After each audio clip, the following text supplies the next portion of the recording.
Muy bien, entonces vamos a estudiar en esta noche la vida impactante de Ana. Ana, la madre de Samuel. ¿Sí recuerda quién era Ana?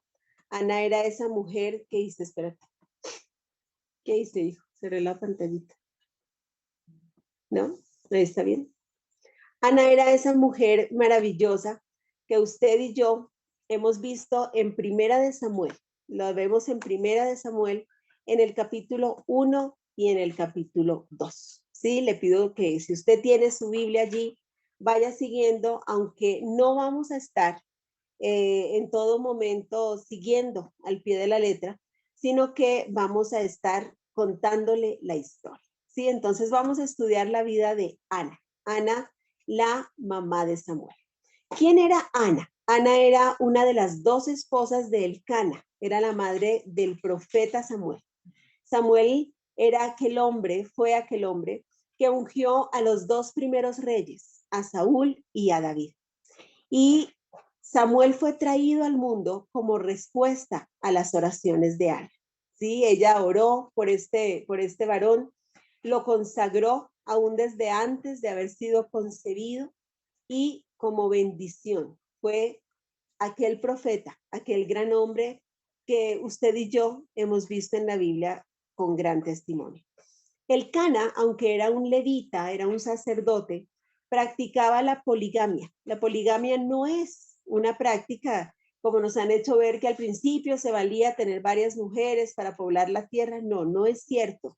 El Señor le dio a Adán una sola esposa, ¿sí? Una sola. No le dio varias. Si hubiera sido su propósito, le hubiera dado varias, pero no, le dio una solita. Y esa solita era la que él debía mantener y la tradición que los demás debían seguir. Pero era una costumbre aceptada en ese tiempo, una costumbre que trajo muchos problemas, por ejemplo, a David, al mismo Salomón, ¿no es cierto? Que se hubiera evitado. Y traía consecuencias como las que vivía Ana. Ana vivía en una constante lucha contra su rival, una rival que vamos a conocer en un momento. Y dice que Elcana subía junto a su familia, que eran sus dos esposas y los hijos de su esposa Penina, y llegaban a Silo para ofrecer ofrenda al Señor. Nos lo muestra como un hombre de familia, un hombre proveedor que daba a cada uno de los suyos una parte para que ofrendaran, pero a Ana daba una parte escogida, una parte especial, porque Ana era su preferida. Y el hecho de que Ana fuera su preferida, entonces despertaba en su rival algunas cosas que les llevaban a muchísimo conflicto. Nos cuenta la historia en el versículo 2 que tenía Elcana dos mujeres.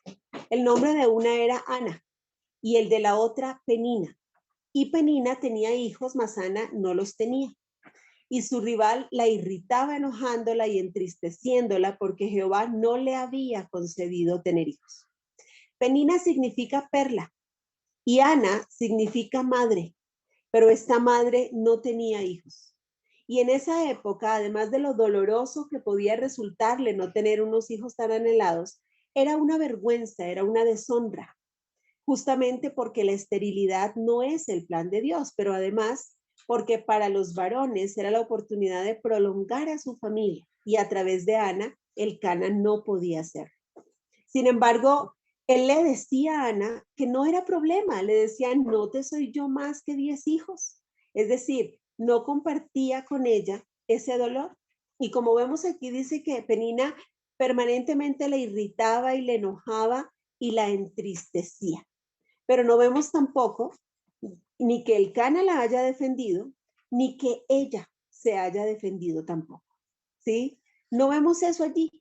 Vemos simplemente que Ana se entristecía, nos cuenta lo que ella sentía, nos muestra la mala actitud de Penina, pero en ningún momento nos dice que Ana respondía.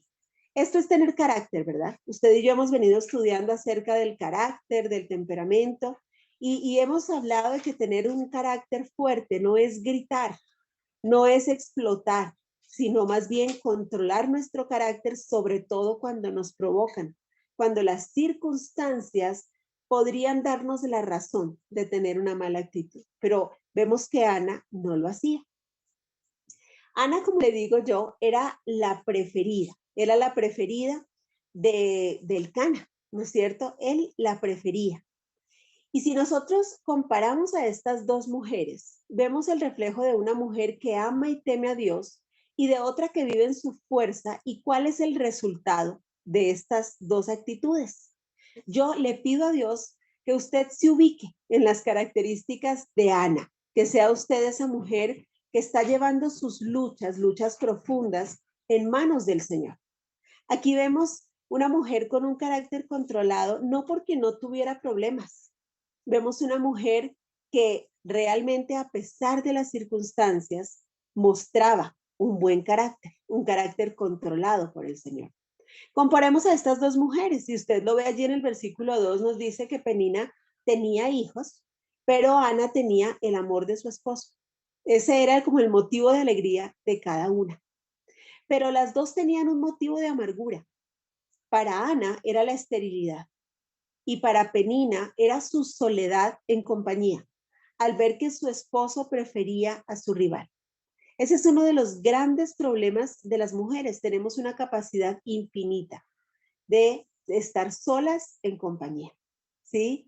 Y generalmente nos centramos en aquello que nos falta, en aquel que nos falla y no en lo que sí tenemos. Esa es una cosa que llenos del Espíritu Santo tenemos nosotros que controlar, ¿verdad? Y para el Cana era facilísimo decir, me tienes a mí, yo te prefiero a ti. Pero para las dos ese era su motivo de amargura. Pero mientras ese motivo de amargura llevó a Penina a ser controlada por sus emociones y a manifestarlo en ofensas, en ira, para Ana se convirtió en su camino a la fe y a la espiritualidad. Dice que la llevó a derramar literalmente, y lo vamos a ver a continuación en esa oración de Ana, lo va a ver usted en el versículo 9 y 10, la llevó, perdón, a hacer una oración específica y sobre todo hacer un voto que cumplió. Aunque le costaba muchísimo cumplirlo, lo cumplió. Lo cumplió muy fielmente. Eso lo ve usted allí mismo en 1 Samuel 1, en el versículo 11. Esto llevó a Penina a vivir en una pelea humana, mientras que Ana tuvo su victoria en el Señor. Para pelear se necesitan dos. No permita que le provoquen. Usted simplemente cuando vea que alguien quiere pelear con usted, no estalle, aléjese. Simplemente aléjese y dígale, no, no cuentes conmigo para pelear. Eso es parte de cuidar nuestra paz y es parte de irnos a la victoria en el Señor. Yo le pido que como Ana, y seguramente Ana lo vio así, es entender que lo que los demás vienen y nos dicen, las ofensas, los insultos, no tienen que ver con usted, no hablan de usted, hablan del faltante en el corazón de la otra persona. Tener carácter es empezar a entender las cosas así, para que las emociones no nos controlen, sino que ese bendito regalo que Dios nos dio, que son las emociones, que hacen parte de ese regalo con el que Dios nos dotó aún para cumplir nuestra misión, sea más bien controlado por el Espíritu Santo. Las emociones no son el problema es cuando usted permite que ellas le controlen. Y son esas emociones las que en un momento le dejan a usted volar la imaginación, volar la mente y de pronto empezar a hablar. Si en ese momento usted mira a la persona con misericordia y entiende que el problema es de ella y no suyo, usted como Ana va a poder controlarse y va a poder llevarlo al Señor. Va a poder usar eso que en otro momento le llevaría a ira y le llevaría a contienda como algo de bendición. ¿Sí? Entonces, vemos también aquí que Penina se quedó estancada. Ella se quedó allí. Ella se quedó solamente con los hijos que tenía, que claro eran su motivo de orgullo, pero Ana siguió siendo la preferida y además Ana no solamente tuvo un hijo, tuvo 6. El Señor no la dejó estancada. El Señor la sacó adelante. Y por supuesto, no se sabe nada, absolutamente nada de las generaciones de Penina. Ni siquiera se vuelve a hablar de ella en la Biblia. Y no se habla tampoco de sus hijos, ¿cierto? Y si bien no se nos vuelve a hablar de Ana, porque solamente la menciona en el capítulo 1 y 2 de 1 Samuel, sí sabemos de ella a través de su hijo Samuel, ¿cierto? Es decir, sus generaciones, su legado, sí es conocido. ¿Cómo quiere ser recordado usted? ¿Como una Penina que se dejó controlar por las emociones y es mencionada en un versículo de la Biblia? ¿O como una mujer cuyas generaciones le representan bien y sobre todo representan al Señor? ¿Sí? Y vemos nosotros entonces aquí la oración que esta mujer hizo. Ella, en lugar de entrar en pelea con Penina, se fue al templo y dice que derramó su corazón al Señor. Vamos a ver su oración y vamos a aprender varias cosas de esta oración. En el versículo 10 empieza diciendo, ella con amargura de alma oró a Jehová. Aquí está. No era una mujer con una vida perfecta. No era esa mujer que se controlaba porque simplemente no tenía ninguna adversidad. No, dice que tenía amargura de alma. ¿Pero qué hizo? En lugar de ir y desahogarse con otra persona, dice que ella oró a Jehová y lloró abundantemente. ¿Dónde? En manos del Señor, donde sí tenía que hacerlo. E hizo un voto diciendo, Jehová de los ejércitos, si te dignares mirar a la aflicción de tu sierva y te acordares de mí y no te olvidares de tu sierva, sino que dieres a tu sierva un hijo varón, yo lo dedicaré a Jehová todos los días de su vida y no pasará navaja sobre su cabeza. ¿Qué pasó aquí? Ella hizo un voto. Recordemos que los hombres hacen pacto y las mujeres hacen voto. Y esto es una promesa de fe, es entregar algo que aún no tengo, pero que sé por fe que lo voy a recibir. Y ella lo pide específicamente. Esto es lo primero que tenemos que aprender de la oración de Ana. Usted ve primero que ella no llegó aquí a darle órdenes al Señor, ¿cierto? No llegó a decirle, tienes que darme un hijo varón. Tampoco llegó con queja a decirle, Señor, es que no me das hijos y a esta Penina así. No, nada. Ella sabía que el Señor estaba viendo absolutamente todo junto a él. Y solo llegó con muchísima reverencia y muchísimo respeto a expresarle su deseo al Señor y hacerlo de manera específica. ¿Qué le dijo? Quiero un hijo varón. Es mi anhelo, un hijo varón. Tenemos que pedir específicamente. A veces hacemos oraciones en las que asumimos que como Dios conoce nuestras necesidades, Señor, encárgate de mis necesidades. No, el Señor espera que usted entregue el control de manera específica. Recuerdo un hombre que ya no está con nosotros, ya está en brazos de Papá Dios. Y dice que cuando él fue a Israel, le dijo, Señor, dame un carrito, quiero un carrito para trabajar, ¿cierto? Era un ecuatoriano hermoso como ustedes, se hablaba así, con diminutivos, bonito y chiquito, ¿no es cierto? Entonces, Señor, dame un carrito. Y dice que cuando llegó en el aeropuerto le estaban esperando sus familiares con un mini Austin y le dijeron, el tío te heredó este carrito. Y él entendió y dijo, Dios mío, hubiera pedido un carrote, ¿no es cierto? Tenía que pedir un carrote, él quería un carro de trabajo. Dios espera que usted sea específico. Papá Dios es tan bueno y tan bello que Él aún consiente nuestro corazón con los anhelos, con aquellos que además nos van a ayudar a bien, ¿no es cierto? Pero sea específica, cuéntele al Señor con detalle, no sea escasa en palabras con el Señor. Pida específicamente como pidió Ana.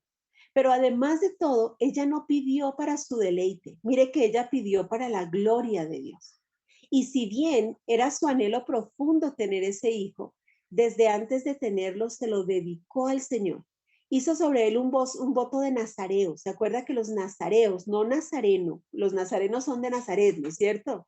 Los nazareos eran aquellos consagrados para el Señor como sacerdotes. Y algunos, como en el caso de Samuel, fueron consagrados como nazareo desde antes de su nacimiento por sus madres. Ese fue el mismo caso de Sansón. ¿Sí se acuerda?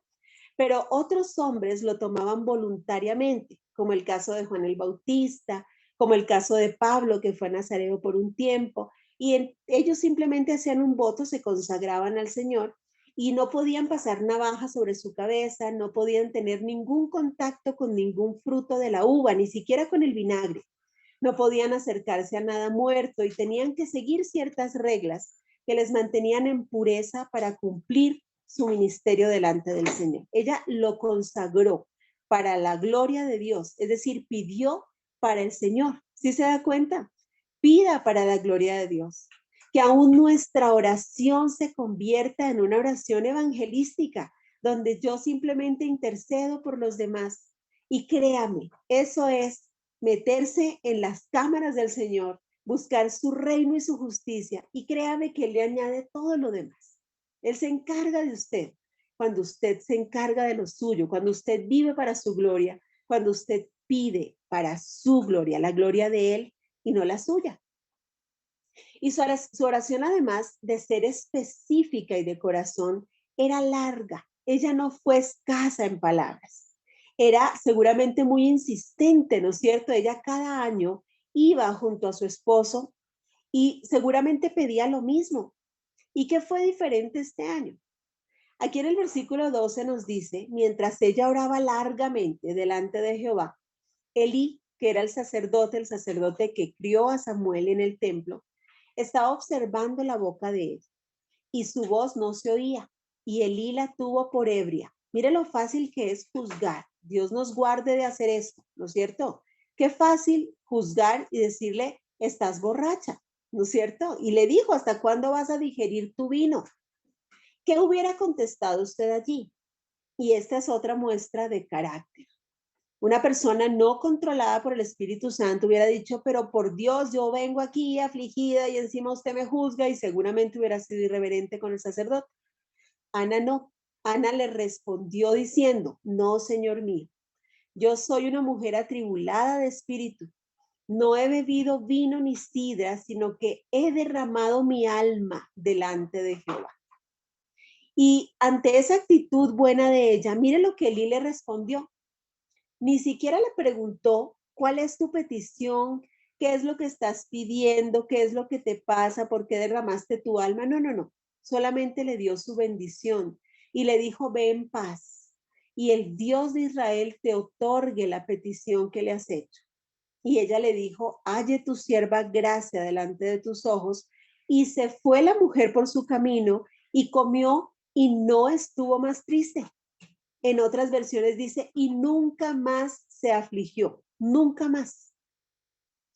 ¿Habían cambiado aquí las circunstancias? No, ella ni siquiera estaba embarazada. Ella no estaba embarazada. Ella en ese momento estaba en la misma condición. Seguramente salió de allí y se encontró con la misma Penina, seguramente se encontró igual y con igualito el Cana, ¿no es cierto? Con la misma situación, con la poligamia, con todo. Pero ella salió transformada. Es aquí cuando usted ve la bendición de Dios. Y entonces resulta que aunque no cambian todavía las circunstancias sí logran transformarle a usted. Y allí es donde todo nos ayuda a bien. Ella se sintió llena de gozo, llena de gozo. Recuerde que la felicidad depende de las circunstancias. Necesito algo que me haga feliz. Pero el gozo llega y permanece a pesar de las circunstancias. Y ese fue el caso de Ana. Ella se sintió aliviada. ¿Por qué? ¿Porque había cambiado todo? No, todavía no había cambiado nada. Pero ella había colocado el peso de su carga emocional sobre unos hombros infinitamente más anchos y más fuertes que los suyos, donde yo le pido a usted hoy que ponga su carga en los hombros de su Padre Celestial. En el Salmo 55:22, el salmista nos dice, echa sobre Jehová tu carga y él te sustentará. No dejará para siempre caído al justo. No lo va a dejar caído. Póngalo en sus manos, ponga en él su carga.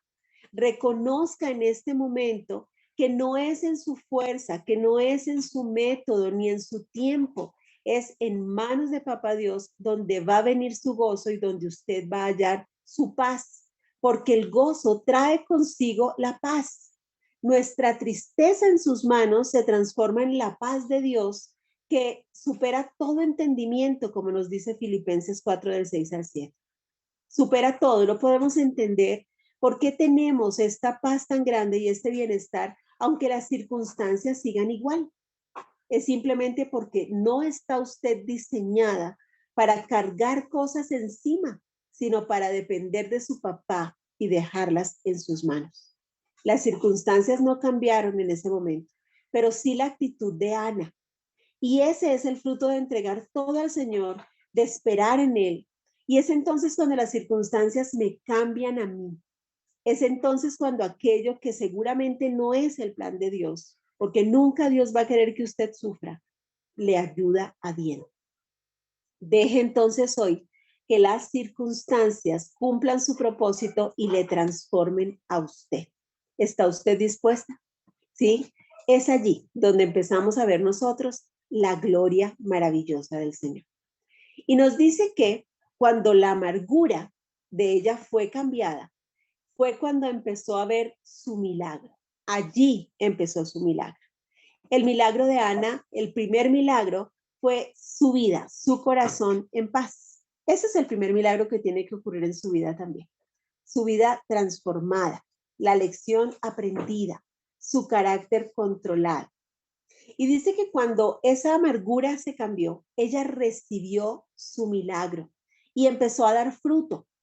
Nos cuenta la historia que durante los siguientes años ella no fue al templo porque ya tenía su hijo. Mire lo que pasó. Miren, el verso 19 dice, y el Cana se llegó a su mujer y Jehová se acordó de ella.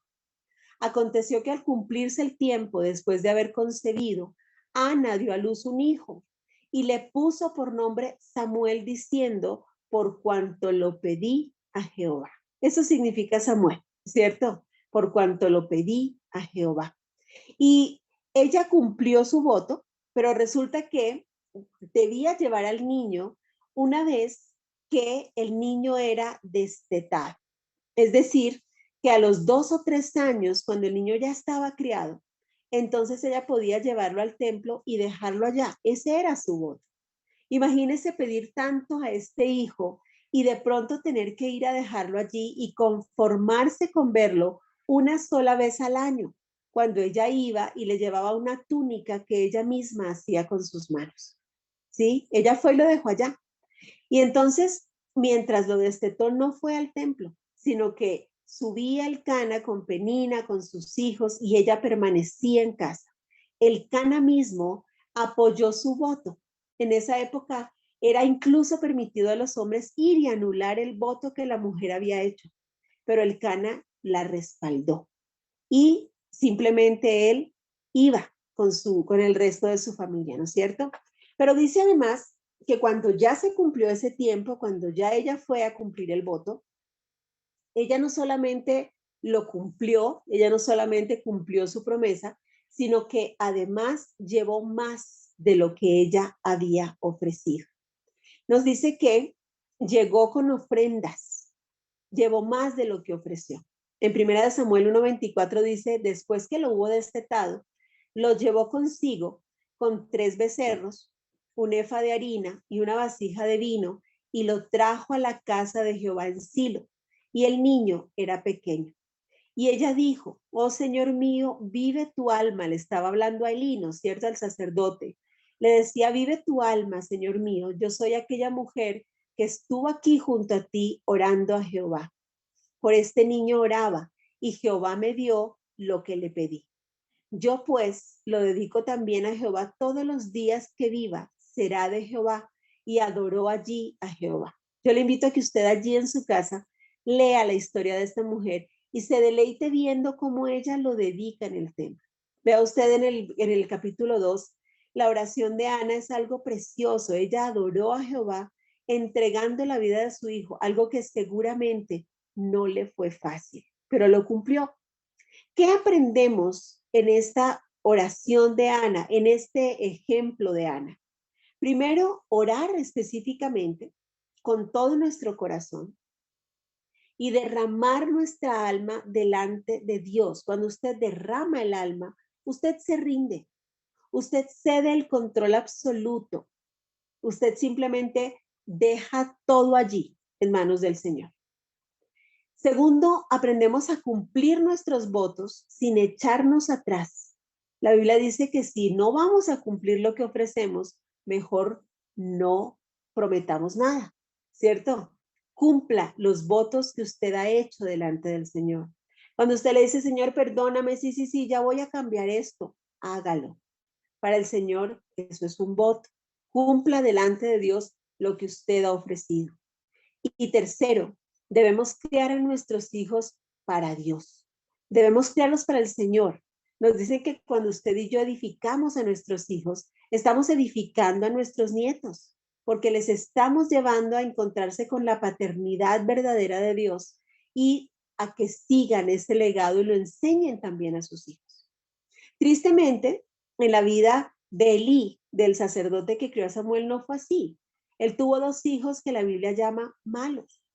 Y dice que en un día desaparecieron sus generaciones y le dijo a Elí, le dijo, por cuanto no estorbaste a tus hijos. Es decir, nos dedicamos tanto a la obra que descuidamos el verdadero legado. Y tristemente lo mismo le pasó a Samuel. Y habla de sus hijos, de sus dos hijos, como hijos infieles. No supieron llevar el legado. Tenemos que llevar a nuestros hijos a conectarse con la paternidad de Dios. Y tenemos nosotros que velar por nuestras generaciones, formar a nuestros hijos de tal manera que ellos sepan y tengan claro que su prioridad como padres en el futuro es formar a sus generaciones también para el Señor. Eso es importantísimo, son nuestro primer ministerio y nuestras generaciones tienen que ser para el Señor. Ana lo consagró y él simplemente creció en el Señor, fue un gran profeta, fue un gran sacerdote, pero descuidó sus generaciones. Eso no nos puede pasar a nosotros. Cuidado con eso. Además, en Primera de Samuel 2, del 18 al 21, vemos que Dios la bendijo con 5 hijos más. Es decir, pidió uno y tuvo 6. Eso pasa cuando usted simplemente entrega todo al Señor. Cuando usted lo da todo, cuando usted pide para la gloria de Dios, Dios puede y quiere darle mucho más de lo que usted pide o de lo que usted piensa. Cuando nosotros vivimos por fe, sujetos al control del Espíritu Santo, el fruto en nuestra vida no es humano. Por el contrario, su fruto es expresado en Gálatas 5, 22 y 23 y es el que empezamos a vivir nosotros como hijos de Dios. ¿Qué nos dice? ¿Se acuerda usted que es un solo fruto con 9 ingredientes maravillosos y que si falta uno no hay fruto? Recuerda que es amor, gozo, paz, paciencia, benignidad, bondad, fe, mansedumbre y templanza. Analicémoslo en la vida de Ana.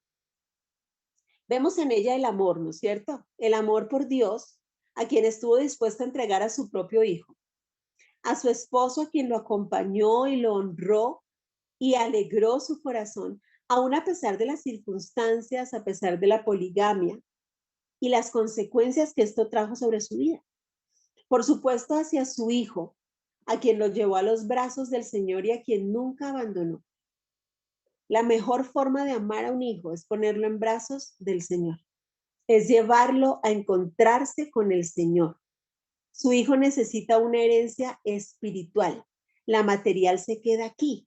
Acuérdese que la Biblia dice que todo lo que se ve es pasajero, pero lo que no se ve es eterno. Tiene que llevarle usted a esa herencia eterna, criar a sus hijos para la eternidad.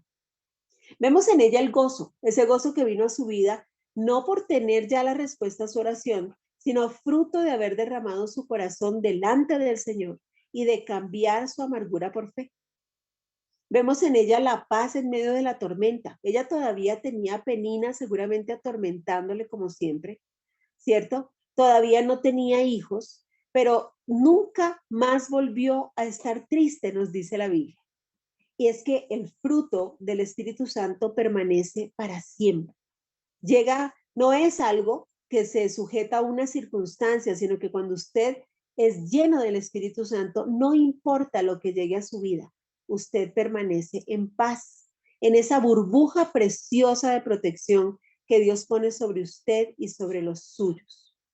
Vemos en ella la paciencia que le tuvo a Penina, que la atormentaba y jamás le respondió.